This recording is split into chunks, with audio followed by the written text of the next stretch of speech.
नमस्कार दोस्तों, एवरीथिंग अभिषेक YouTube channel पे मैं अभिषेक आप सभी का स्वागत करता हूं। इस वीडियो में आप जानेंगे एनसीईआरटी के सारांश के बारे में, जिसकी जो क्लास होगा आपका 8 क्लास का होगा और इसी क्लास के जो चैप्टर नंबर 4 है उसको हम देखने वाले हैं इस वीडियो के अंतर्गत। वीडियो को लास्ट तक देखना मत भूलिएगा, साथ ही साथ लाइक कर दीजिएगा और शेयर कर लीजिएगा दोस्तों के साथ। अगर आप हमारे इस चैनल पर नए हैं तो प्लीज आप सब्सक्राइब करके बेल आइकन प्रेस करना मत भूलिएगा इसी प्रकार के वीडियोस देखने के लिए। आइए शुरू करते हैं सभी जानकारी को सम्मिलित करते हुए।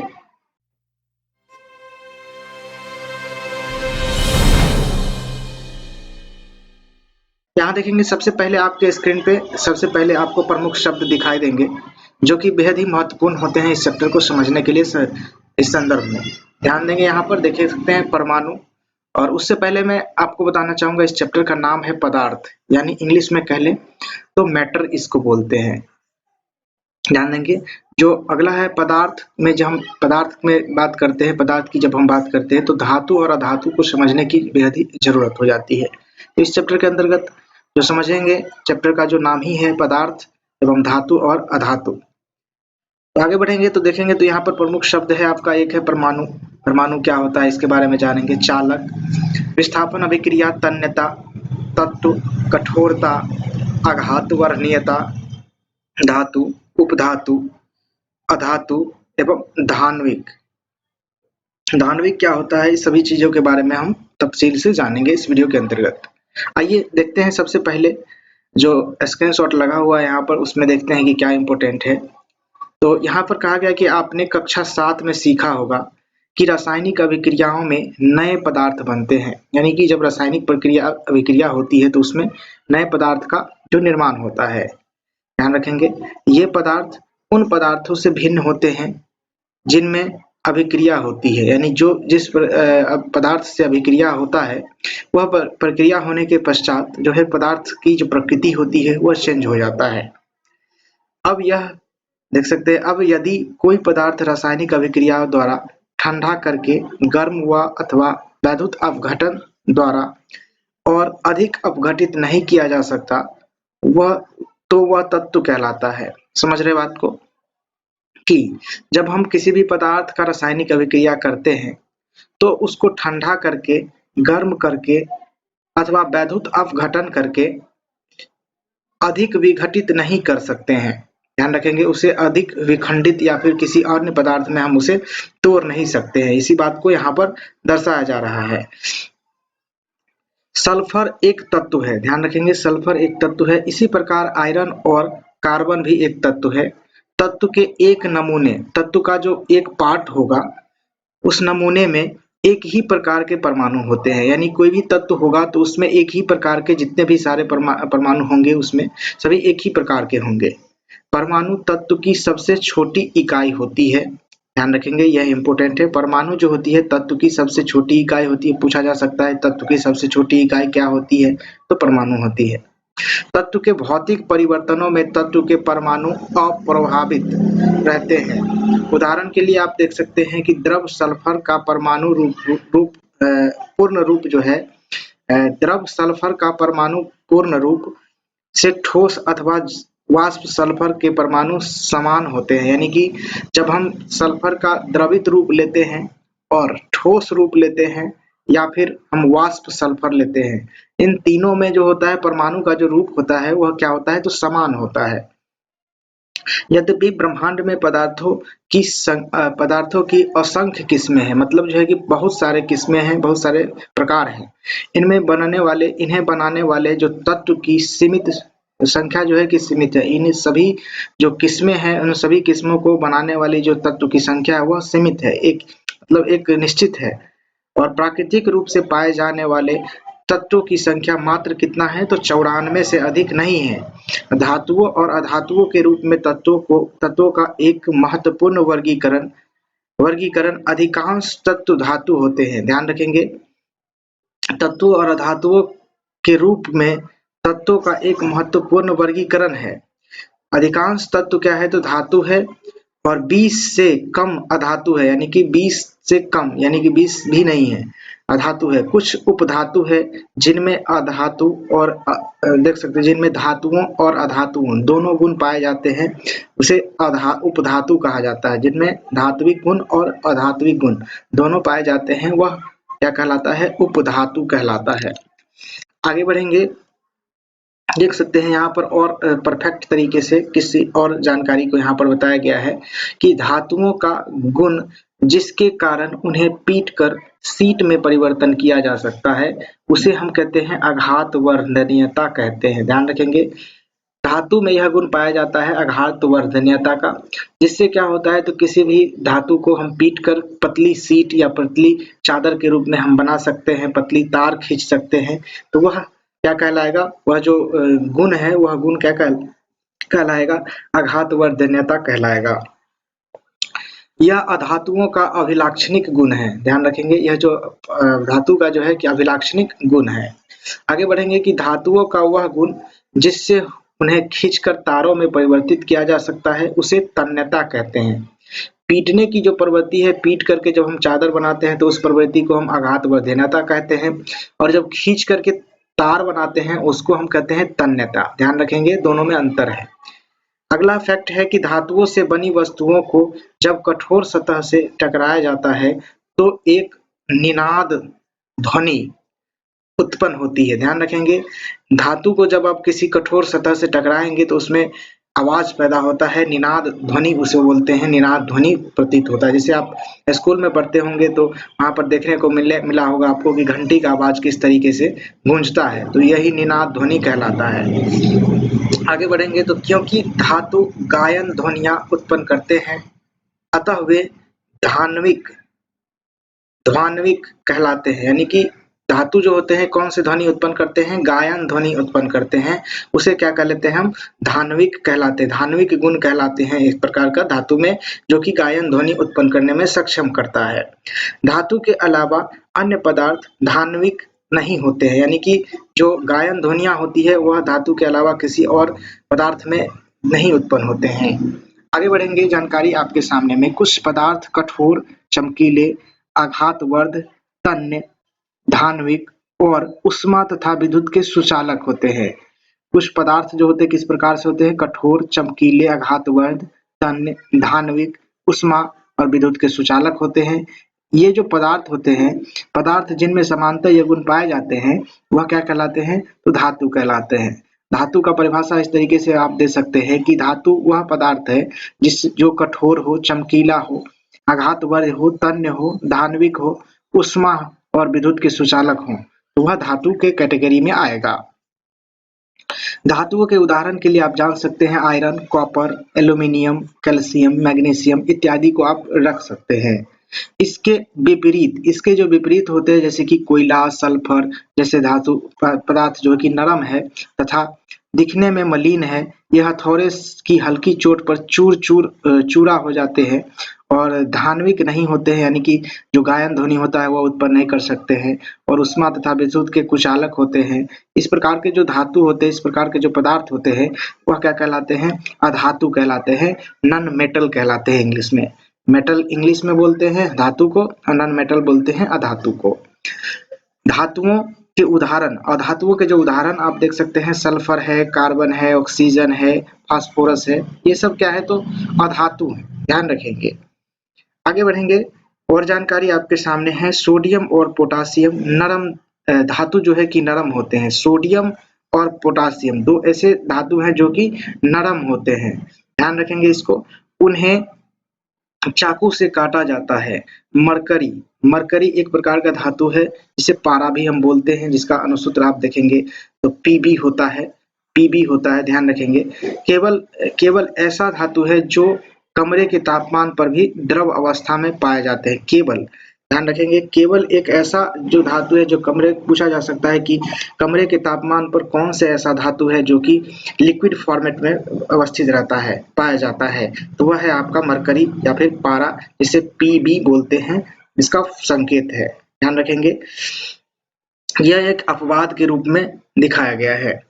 आगे बढ़ेंगे, और जानकारी आपके सामने निकल के आता है। जब कॉपर के बर्तन को लंबे समय तक नम वायु में खुला रखा जाता है तो उस पर क्या होती है, तो हल्की परत जम जाती है और यह जो पदार्थ है, ये जमी हुई पदार्थ है, कॉपर पर जमी हुई पदार्थ, जिसे बोलते हैं कॉपर हाइड्रोक्साइड, CuOH का होल ट्वाइस बोलते हैं इसे। संकेत मतलब कॉपर हाइड्रोक्साइड का जब आप नाम दें तो ये CuOH बोलते हैं इसे, कॉपर हाइड्रोक्साइड को। और देख सकते हैं यहाँ पर कॉपर कार्बोनेट बोलते हैं, CuCO3 बोलते हैं, का मिश्रण होता है। यह जो होता है कॉपर ऑक्साइड, कॉपर हाइड्रोक्साइड और कॉपर कार्बोनेट, ये दोनों का जो है कि मिश्रण होता है, जो इस पर जो हल्की परत जम जाती है, हल्की हरी कलर का जो परत होता है तांबे पर, आप देखेंगे कि खुला में आप छोड़िएगा तो हल्की हरी कलर का, हरा कलर का जो है कि परत जम जाता है, वह जो होता है कॉपर हाइड्रोक्साइड और कॉपर कार्बोनेट का जो है कि मिश्रण होता है। या अभिक्रिया के रूप में आप यहाँ पर दे सकते हैं कि Cu जब हम कॉपर को बाहर में छोड़े जल और कार्बन डाइऑक्साइड ऑक्सीजन की उपस्थिति में, तो यह हमें निर्माण करके दे देगा कॉपर हाइड्रोक्साइड और देख सकते हैं कॉपर कार्बोनेट, तो ये दो चीज हमें दे देगा। उसके बाद देखें तो इसलिए जो है कि क्या होता है, तो मैग्नीशियम के ऑक्साइड की प्राकृतिक क्षारीय होती है। मैग्नीशियम के ऑक्साइड की जो प्रकृति होती है किस प्रकार से होती है, तो क्षारीय होती है। उसके बाद देखें तो सामान्यतः धात्विक ऑक्साइड क्षारीय होती है, यानी जितने भी सारे धातु के जो ऑक्साइड बनेंगे वह क्या होते हैं, तो क्षारीय होते हैं, बेस कैटेगरी के होते हैं, ध्यान रखेंगे इसको।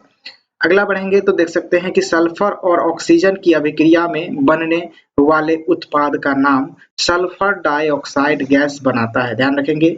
सल्फर और ऑक्सीजन की अभिक्रिया में बनने वाला जो उत्पाद होगा, यानी कि सल्फर और ऑक्सीजन से जो बनता है वह बनता है सल्फर डाइऑक्साइड गैस बनता है।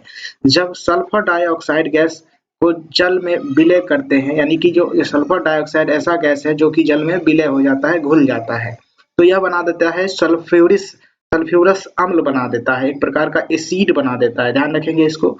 सल्फ्यूरस क्या बना देता है, तो अम्ल बना देता है, जिसे आप यहाँ पर देख सकते हैं किस प्रकार से, तो सल्फर डाइऑक्साइड की क्या बोलते हैं, SO2 बोलते हैं, और जल को बोलते हैं H2O। हाइड्रोजन देख सकते हैं, हाइड्रोजन का 2 अणु और ऑक्सीजन का 1 अणु, मतलब जो है कि जल का अणु सूत्र होता है, जानते ही होंगे आप लोग।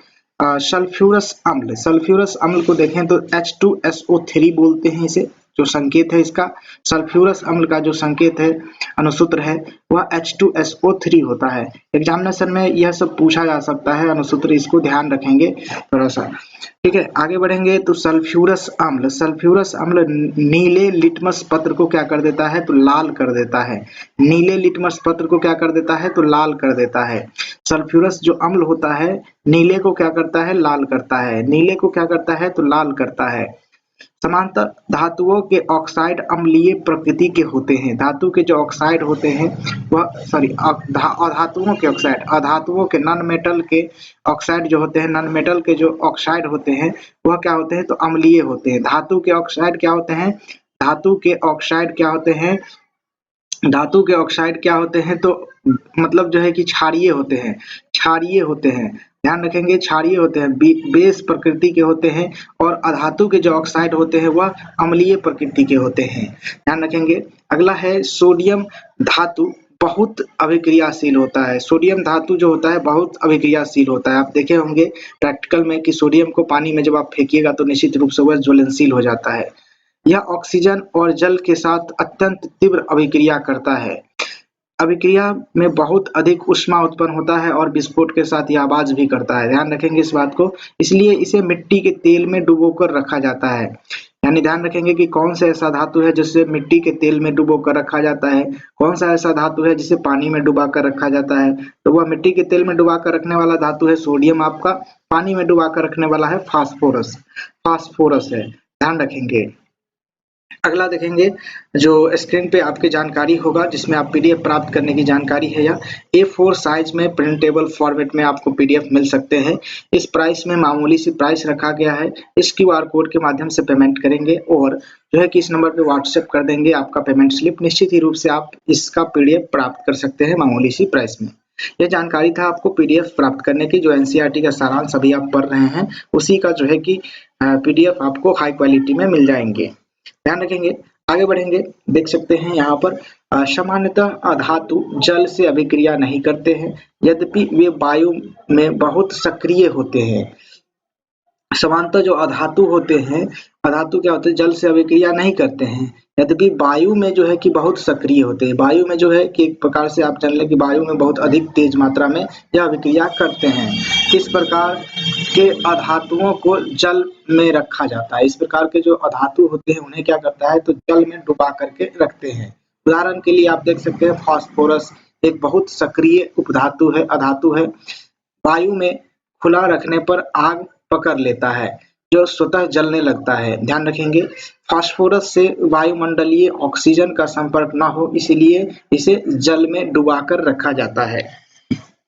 आगे बढ़ेंगे और जानकारी आपके सामने, जो आपने यह पाया होगा कि अधातु सामान्यतः अम्लों से अभिक्रिया नहीं करता है, यानी कि एसिड से जो है कि अधातु जो होता है अभिक्रिया नहीं करता है, परंतु धातु अम्लों से अभिक्रिया करते हैं और हाइड्रोजन गैस उत्पन्न करते हैं। जब धातु मतलब जो है कि अम्ल से अभिक्रिया करते हैं तो हाइड्रोजन गैस का उत्पन्न करते हैं, जो एक प्रकार से पॉप साउंड उत्पन्न करता है, पॉप का ध्वनि उत्पन्न करता है, फक से जैसे बोलता है ना, उस तरीके से, है ना।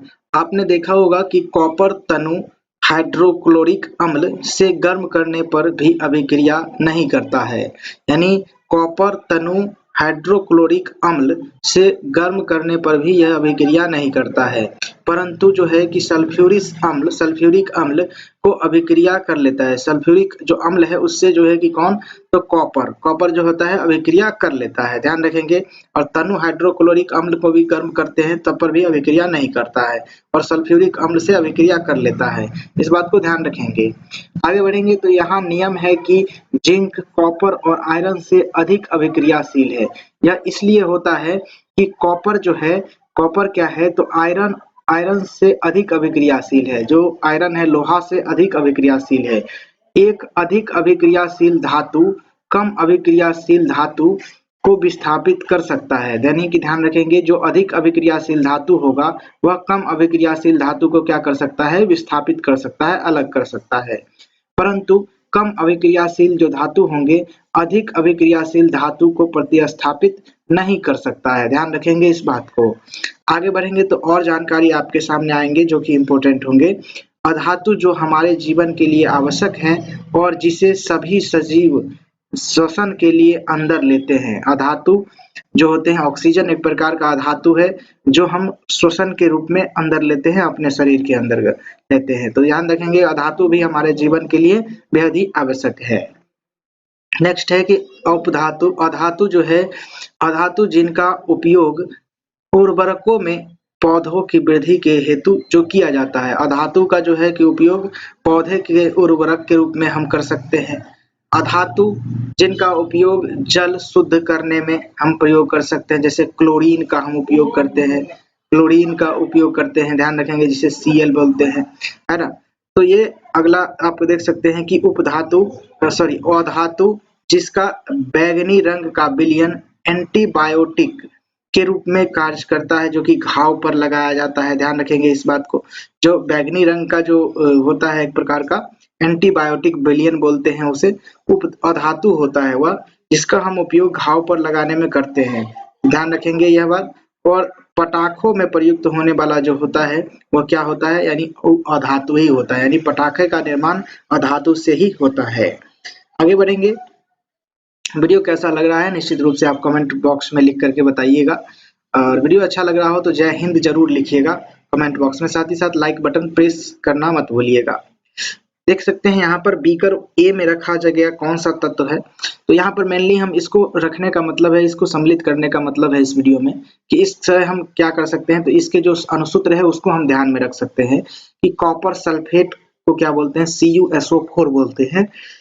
या जिंक का टुकड़ा जिसे जिंक मतलब जो है कि Zn होता है, कॉपर सल्फेट CuSO4 होता है, लोहे के कील Fe होता है, और कॉपर सल्फेट होता है ZnSO4, जिंक सल्फेट होता है ZnSO4, और तांबे के छीलन Cu का मतलब तांबे का जो है कि अनुसूत्र मतलब जो कि संकेत होता है Cu। आयरन का सल्फेट होता है, देख सकते हैं FeSO4, तांबा का छीलन Cu होता ही है, जानते ही आप। जिंक सल्फेट ZnSO4 और लोहा का फेरस ऑक्साइड या फेरस होता है, ध्यान रखेंगे Fe से डिनोट करते हैं। यह विस्थापन अभिक्रिया के रूप है।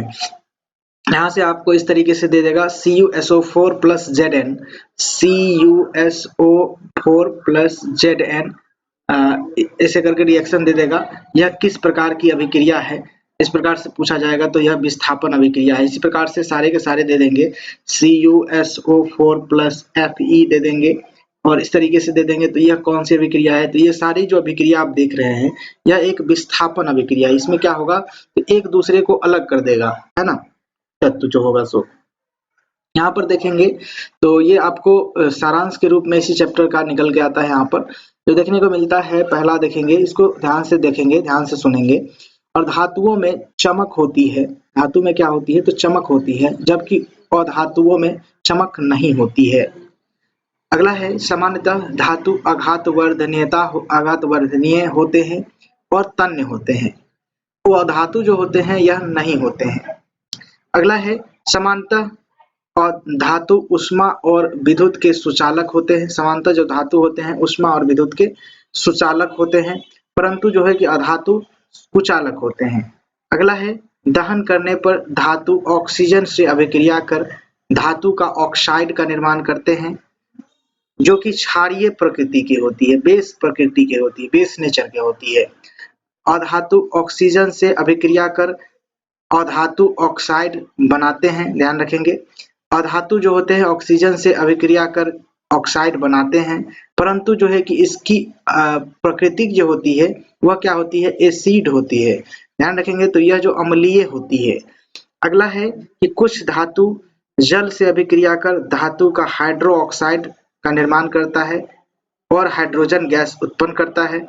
और अधातु जो होता है यह अभिक्रिया करके जो क्या करता है, अभिक्रिया नहीं करता है, अभिक्रिया करता ही नहीं है ना, कि कुछ धातु जल से अभिक्रिया कर धातु का हाइड्रो ऑक्साइड और हाइड्रोजन गैस उत्पन्न कर लेते हैं, लेकिन जो होता है अधातु वह अभिक्रिया ही नहीं करता है जल से। आगे बढ़ेंगे, धातु अम्लों से अभिक्रिया करते हैं और धातु लवण तथा हाइड्रोजन गैस बनाते हैं। धातु जो होते हैं अम्लों से अभिक्रिया कर सकता है, एसिड से यह अभिक्रिया करता है धातु, और जो है कि क्या अभिक्रिया करके क्या बनाता है, तो लवण बनाता है जिसे साल्ट बोलते हैं, और जो हाइड्रोजन बनाता है जिसे H2 भी बोलते हैं हम, ठीक है। यह गैस का निर्माण करता है। समानतः उप अधातु जो होते हैं अम्लों से अभिक्रिया नहीं करते हैं, अम्ल से अभिक्रिया नहीं करते हैं अधातु। उसके बाद देखेंगे, अगला है आपका कि कुछ धातु क्षार से अभिक्रिया कर हाइड्रोजन गैस का जो है कि निर्माण कर देते हैं, हाइड्रोजन गैस बना देते हैं।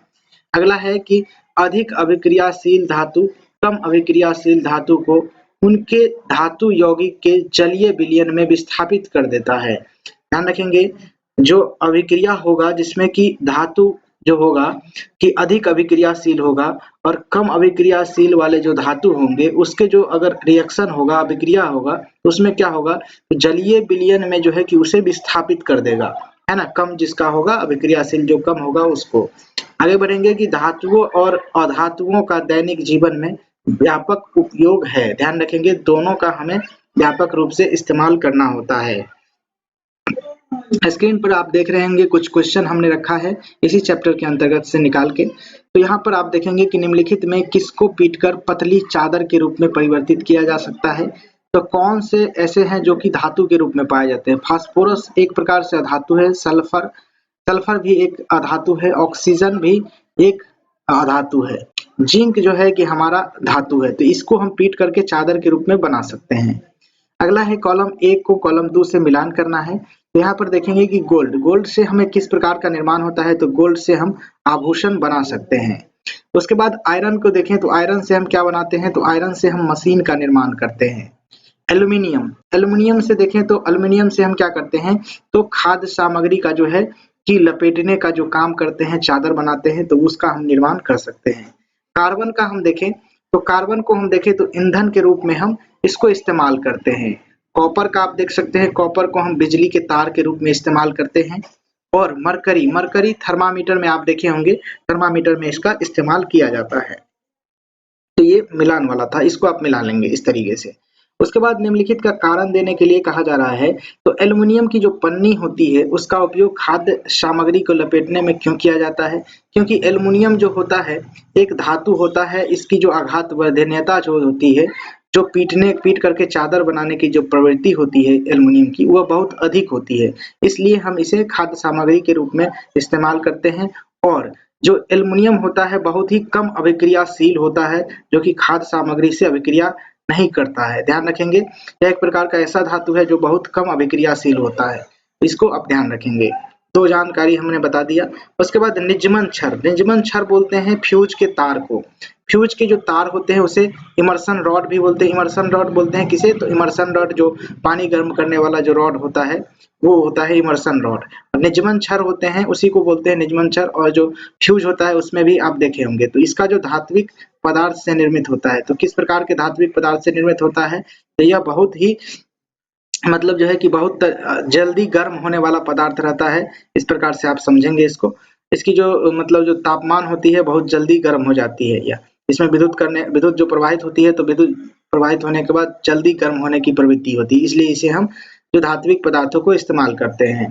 अगला बढ़ेंगे कि कॉपर जिंक। कॉपर जिंक को उसके लवण के विलयन में विस्थापित नहीं कर सकता है, क्योंकि जो है कि कॉपर जो है जिंक को उसके लवण के विलयन में विस्थापित इसलिए नहीं कर सकता है कि कॉपर जो है जिंक को उसके लवण के विलयन में इसलिए विस्थापित नहीं कर सकता है क्योंकि जो कॉपर है जिंक से अधिक अभिक्रियाशील नहीं है। मतलब जो अधिक अभिक्रियाशील नहीं है, तो ध्यान रखेंगे इस बात को। आगे बढ़ेंगे तो देख सकते हैं सोडियम और पोटासियम को मिट्टी के तेल में रखा जाता है। सोडियम और पोटासियम को मिट्टी के तेल में क्यों रखा जाता है? तो ध्यान रखेंगे सोडियम और पोटासियम जो होते हैं बहुत ही अभिक्रियाशील होता है, बहुत अधिक अभिक्रियाशील होता है, जो कि वायुमंडल से अभिक्रिया करके तुरंत ही अभिक्रिया कर लेता है, इसलिए इसे मिट्टी के तेल में डुबा करके रखा जाता है। अगला है कि रिक्त स्थान को पूर्ति कीजिए। तो इसमें देखेंगे कि फास्फोरस, फास्फोरस बहुत क्या है? तो बहुत अभिक्रियाशील धातु है, अधातु है। ध्यान रखेंगे फास्फोरस क्या है? तो बहुत अभिक्रियाशील धातु है। ध्यान रखेंगे, इसीलिए फास्फोरस को हम क्या करते हैं? तो जल में डुबा करके रखते हैं। अगला है कि अधातुएं उष्मा और अधातुएं जो होते हैं उष्मा और जो है कि देख सकते हैं उष्मा और विद्युत उष्मा और विद्युत के कुचालक होते हैं, कुचालक होती हैं। ध्यान रखेंगे कुचालक होती हैं। आयरन कॉपर की अपेक्षा अधिक, आयरन जो होती है कॉपर के अपेक्षा अधिक अभिक्रियाशील होती है। ध्यान रखेंगे इस बात को। अगला है कि धातुएं अम्लों से अभिक्रिया करके, धातु जो है कि अम्ल से अभिक्रिया करके क्या बनाता है? तो हाइड्रोजन गैस का निर्माण करता है। ध्यान रखेंगे धातु जो है कि अम्ल से अभिक्रिया करके क्या निष्कासित करता है? तो हाइड्रोजन गैस निष्कासित करता है। क्या होता है जब यहाँ पर पूछा जा रहा है, इसको हम ध्यान देंगे कि तनु सल्फ्यूरिक अम्ल कॉपर सल्फेट कॉपर प्लेट पर डाला जाता है तो क्या होता है? उसके बाद देखेंगे, ये तो क्वेश्चन आपके लिए मैं छोड़ रहा हूँ। लोहे की कील कॉपर सल्फेट के विलयन पर रखी जाती है, कॉपर सल्फेट के विलयन पर रखी जाती है तो क्या होता है? ये दो क्वेश्चन आप जरूर कमेंट बॉक्स में कमेंट करके बताइएगा। नेक्स्ट जो वीडियो होगा उसमें हम इसकी आंसर देने की कोशिश करेंगे। ध्यान रखेंगे इस बात को, इस दोनों क्वेश्चन का आंसर आप कमेंट बॉक्स में जरूर दीजिएगा। फिलहाल के लिए इस वीडियो को यहाँ पर समाप्त करेंगे। Thank you for watching this video. जय हिंद, वंदे मातरम।